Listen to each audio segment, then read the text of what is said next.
Salut à tous et bienvenue sur cette nouvelle vidéo sur laquelle nous allons parler un peu de la cherté du ciment au Sénégal.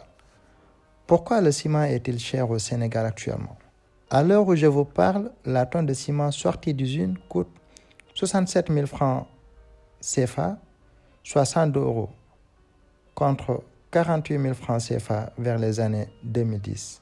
Le prix de la tonne de ciment a doublé dans un pays où on trouve 3 grandes cimenteries de l'Afrique telles que Sococim Industries, les Ciments du Sahel et le dernier à être installé dans le pays, Dangote Ciment, il y a quelques 7 ans de cela.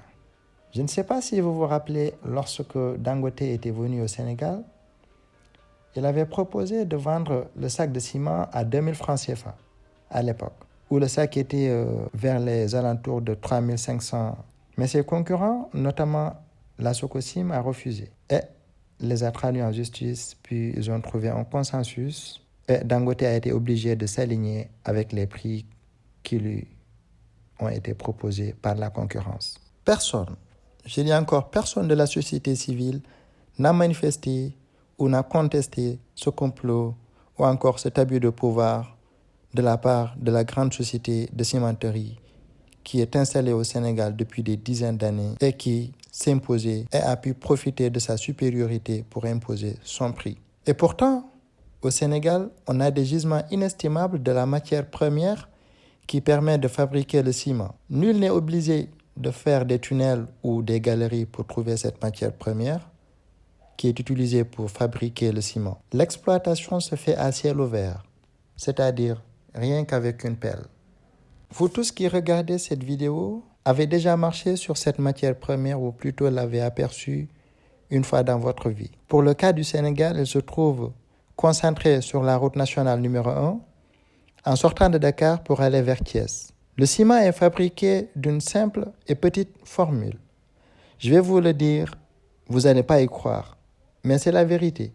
Et vous pouvez demander à n'importe quel cimentier ou faire des recherches vous-même pour vous en assurer. Je me permets de me prononcer car j'ai fait des séances de travaux pratiques sur le domaine et sur la fabrication du ciment lorsque j'étais à la fac. Pour avoir du ciment, il vous faut tout d'abord une carrière et 2 matières premières. Les matières premières prélevées dans la carrière sont le calcaire et l'argile. En termes de pourcentage, on a besoin de 80% de calcaire et 20% d'argile. Puis, on procède au concassage. Après, on les sèche. Puis, on les broie finement. Elles donnent ce qu'on appelle le cru. Porté à une température avoisinant 1450 degrés Celsius dans un four rotatif, ce cru subit ensuite des réactions chimiques complexes qui les transforment en clinker.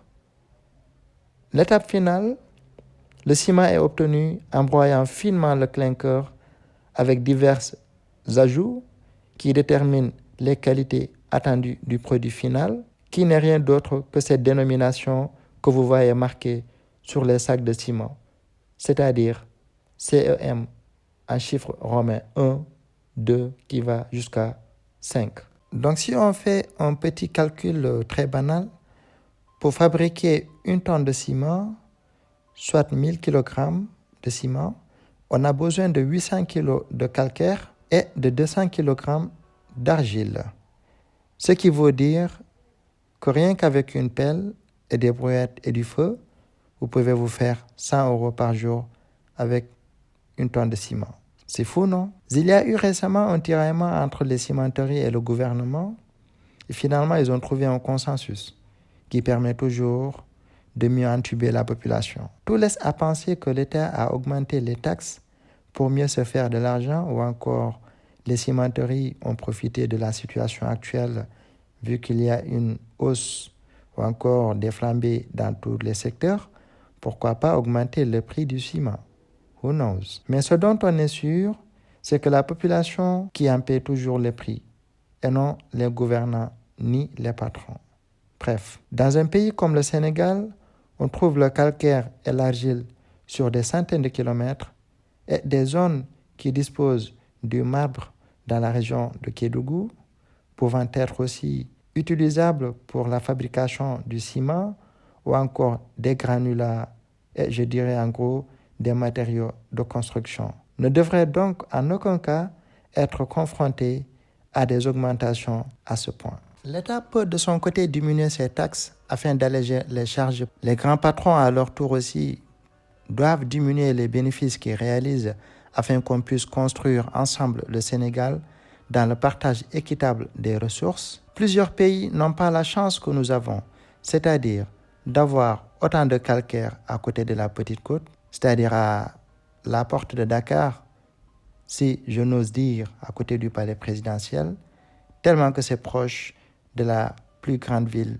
qui en consomme le plus au Sénégal. Les autres pays, eux, utilisent la terre cuite dans le bâtiment, c'est-à-dire des briques céramiques pour la construction, car n'ayant pas beaucoup de réserves de calcaire. Et d'autres font le recyclage, c'est-à-dire de réutiliser les anciennes briques issues de la démolition pour les traiter afin d'en tirer des matériaux de construction. La nature nous a épargné cela, mais nos dirigeants nous privent de cette opportunité, ou plutôt nous n'en savons pas grand-chose, car si nous ne cherchons pas à savoir le potentiel qu'on dispose et ce dont on a, à quoi ça sert de disposer autant de ressources? À côté du chiffre d'affaires, il y a ce problème environnemental dont pleure la majorité des populations qui vivent autour de ces usines.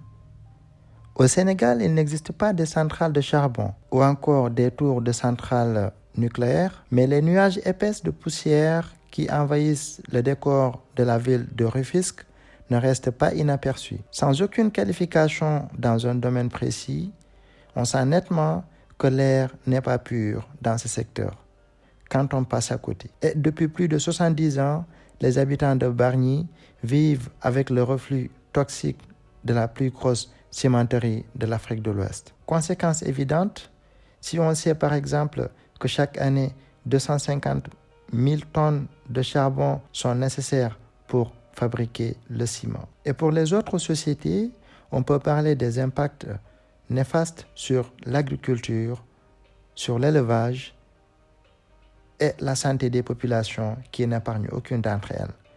Car on sait que les poussières des ciments sont transportées par le vent et déposées sur les cultures. Ce qui devrait être fait, c'est de lancer des startups qui pourraient lutter contre ces impacts néfastes, tels que chercher à récupérer le CO2 dégagé, ou plutôt chercher à l'acheminer à l'aide d'une technologie plus intelligente et plus récente pour éviter qu'elle impacte la société, et pourquoi pas transformer le CO2 dégagé par ces usines. La conservation de la masse est une loi fondamentale de la chimie et de la physique. Elle indique non seulement qu'au cours de toute expérience, y compris si elle implique une transformation chimique, la masse se conserve. Donc le principe de Lavoisier indique que la masse des réactifs est égale à la masse des produits, d'où rien ne se perd, rien ne se crée, tout se transforme. Mon devoir est d'éveiller les consciences. Bonne gouvernance ou malgouvernance revient aux gouvernants. Je vous dis à très bientôt.